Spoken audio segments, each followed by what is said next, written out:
Assalamualaikum warahmatullahi wabarakatuh. Di sini saya kembali Pio, pimpinan lanjutan bab 5, yaitu mengenai alasan hapusnya kewenangan menuntut dan menjalankan pidana.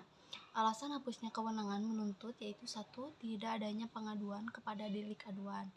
Dalam buku 1 KUHP tidak ada pengaturan khusus tentang delik aduan, melainkan diatur dalam buku 2 KUHP tentang kejahatan, sedangkan dalam buku 3 tidak dikenal adanya delik aduan. Macam-macam delik aduan yaitu 1. Delik aduan mutlak atau absolut, suatu delik atau tindak pidana yang karena sifatnya sendiri dari kejahatan, maka hanya dengan pengaduanlah baru dapat dituntut keistimewaan atau khusus delik aduan absolut. Dalam delik aduan absolut yang diadukan adalah peristiwa hukumnya. Dalam delik aduan absolut, pengaduannya tidak dapat dipisah-pisahkan atau on split bar, artinya dengan adanya pengaduan berarti berlaku untuk semua pelaku kejahatan walaupun tidak disebutkan satu persatu. Oleh karena itu, dalam delik aduan yang absolut pengaduannya mutlak harus ada sebab, tanpa pengaduan pelaku dan peserta lainnya tidak dapat dituntut. 2. Delik aduan relatif yaitu delik aduan yang tidak bergantung pada sifat kejahatan, melainkan pada hubungan antara si pelaku dengan kejahatan itu atau pembantunya dan orang yang dikenai kejahatan itu. Selanjutnya yaitu dalam delik aduan relatif yang diadukan adalah orang yang disangka telah melakukan tindak pidana. 2. Dalam delik aduan relatif, pengaduannya dapat dipisahkan atau split bar, artinya pelaku atau peserta kejahatan tidak dapat dituntut apabila tidak disebutkan, jadi yang disebutkan saja yang menjadi pelaku tindak pidana. Tenggang waktu pengaduan yaitu sejak saat orang yang berhak mengadu mengetahui adanya kejahatan. Hal ini berlaku baik untuk delik aduan absolut ataupun delik aduan relatif. Adapun daluarsa pengaduan adalah setelah 6 bulan apabila korban bertempat tinggal di Indonesia dan 9 bulan apabila bertempat tinggal di luar Indonesia, yaitu dalam pasal 74 KUHP. Selanjutnya yaitu menarik kembali pengaduan. Berdasarkan pasal 75 KUHP, penarikan dapat dicabut 3 bulan setelah pengaduan diajukan. Tetapi, jika yang berhak mengadu meninggal, maka pengaduan tidak dapat dicabut kembali. Tetapi, khusus untuk delik aduan absolut, penarikan pengaduan tidak terikat waktu 3 bulan, melainkan selama waktu pemeriksaan dalam sidang pengadilan. 2. Nebis in idem pasal 76 KUHP. Diatur dalam pasal 76 KUHP istilah nebis in idem atau nemo debet bis pecari yang berarti tidak atau jangan dua kali yang sama. Dasar atau ratio dari azas ini adalah untuk menjaga martabat atau wibawa pengadilan, untuk kepastian hukum bagi terdakwa yang telah mendapatkan keputusan hakim. Syarat-syarat nebis idem yaitu 1. Ada putusan hakim yang mempunyai kekuatan hukum tetap. 2. Putusan yang dijatuhkan berlaku untuk orang yang sama. Perbuatan yang dituntut kedua kali adalah sama dengan yang diatur dalam pasal 76 KUHP. Istilah nebis idem atau nemo debet bis pecari yang berarti tidak atau jangan dua kali yang sama. Dasar atau ratio dari azas ini adalah untuk menjaga martabat atau wibawa pengadilan. Untuk kepastian hukum bagi terdakwa yang telah mendapatkan putusan hakim, syarat-syarat nebis idem adalah 1. Ada putusan hakim yang mempunyai kekuatan hukum tetap. 2. Putusan yang dijatuhkan berlaku untuk orang yang sama. 3. Perbuatan yang dituntut kedua kali adalah sama dengan yang pernah diputus. 3. Matinya terdakwa dalam pasal 77 KUHP, kewenangan penuntut pidana menjadi hapus dengan matinya terdakwa. Hal ini didasarkan karena subjek hukum pidana hanyalah orang, sehingga yang dapat mempertanggungjawabkan suatu perbuatan yang berupa tindak pidana hanyalah pelaku tindak pidana tersebut. 4. Daluarsa yaitu dalam pasal 78 KUHP. Alasan diberlakukannya daluarsa adalah karena sangat mempengaruhi daya berlakunya penuntutan, sehingga 1. Memperlemah ingatan terhadap gangguan atas ketertiban yang telah dilakukan, dengan demikian mengurangi pula kegunaan dari penuntutan atau pemidanaan. 2. Menyulitkan pembuktian karenanya memperkecil kemungkinan akan berhasilnya penuntutan. Jadi, maksud dari daluwarsa atau tenggang waktu ini adalah untuk memberikan kepastian dan ketertiban hukum, terutama penuntut umum dan terdakwa, terlebih untuk terdakwa. Selanjutnya yaitu batas waktu daluarsa. Menurut pasal 78 KUHP, untuk semua kejahatan dan pelanggaran yang dilakukan dengan percetakan adalah 1 tahun. Selanjutnya, untuk kejahatan yang diancaman hukuman denda, kurangan, atau pidana penjara paling lama 3 tahun, daluarsanya adalah sesudah 6 tahun. Untuk kejahatan yang ancaman hukuman pidana penjara lebih dari 3 tahun, daluarsanya adalah sesudah 12 tahun. Sedangkan untuk kejahatan yang diancam pidana mati atau seumur hidup, daluarsanya adalah sesudah 18 tahun. Selanjutnya yaitu alasan atau dasar pertimbangan waktu daluarsa adalah 1. Tersangka atau terdakwa yang melarikan diri harus lebih lama dikeluarkan dari penjara dibandingkan orang yang benar-benar menjalankan hukuman. 2. Ingatan orang terhadap kejahatan-kejahatan yang lebih berat akan lama hilangnya. 3. Kemudian untuk memperoleh barang bukti semakin berkurang sehingga sukar untuk dikumpulkan karena hilang, rusak, dan sebagainya. 4. Memberikan rasa kepastian hukum kepada masyarakat. Selanjutnya yaitu penentuan tenggang daluarsa.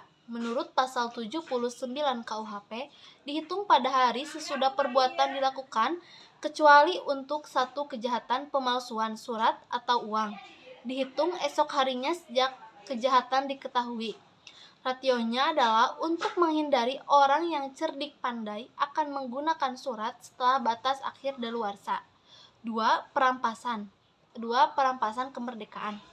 Batas daluarsanya adalah dihitung mulai dari berikutnya setelah orang yang dirampas kemerdekaannya dibebaskan atau dimerdekakan atau matinya orang terhadap kejahatan itu dilakukan.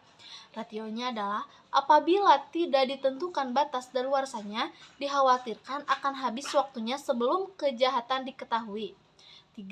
Pelanggaran terhadap pencatatan sipil dihitung sejak saat daftar penyataannya dilakukan. Selanjutnya yaitu mengenai penangguhan dan penghentian daluarsa. Penangguhan daluarsa atau scourging, van de Versering, atau penghentian untuk sementara waktu tenggang daluarsa. Apabila penundaan dicabut, maka tenggang waktu berjalan lagi dan waktu sebelum penundaan tetap dihitung, yaitu pasal 81 KUHP, penghentian daluarsa atau sweeping, van Versering, atau dibatalkannya tenggang daluarsa yang telah berjalan. Setelah penghentian, maka dimulailah tenggang daluarsa yang baru. Tindakan penangguhan dan penghentian daluarsa ini terjadi karena adanya perselisihan yang sifatnya bukan hukum pidana, tetapi dapat mempengaruhi putusan hakim pidana. Selanjutnya yaitu 5. Penyelesaian di luar beracara atau afdoening buiten proses. Proses yaitu pasal 82 KUHP yaitu tembusan. Hal ini hanya berlaku untuk perkara pelanggaran saja, yaitu terhadap perkara-perkara pelanggaran yang diancam denda saja maksimum dengan harus dibayar. Diperlakukan kuasa dari pejabat yang ditunjuk undang-undang. AFKOP ini sifatnya sukarela dan harus inisiatif terdakwa sendiri.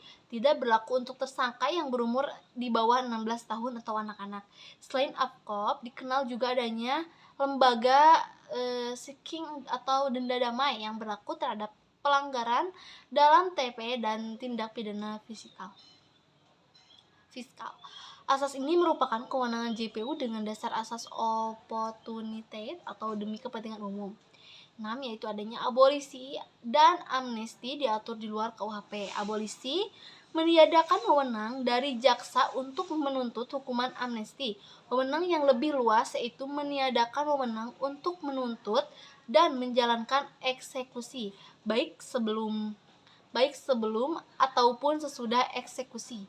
Perbedaan abolisi dan amnesti: abolisi hanya menggugurkan penuntutan terhadap mereka yang belum dihukum, sedangkan amnesti menghentikan penuntutan dan menjalankan pidana atau semua akibat hukum sebelum dan sesudah tuntutan dihapuskan.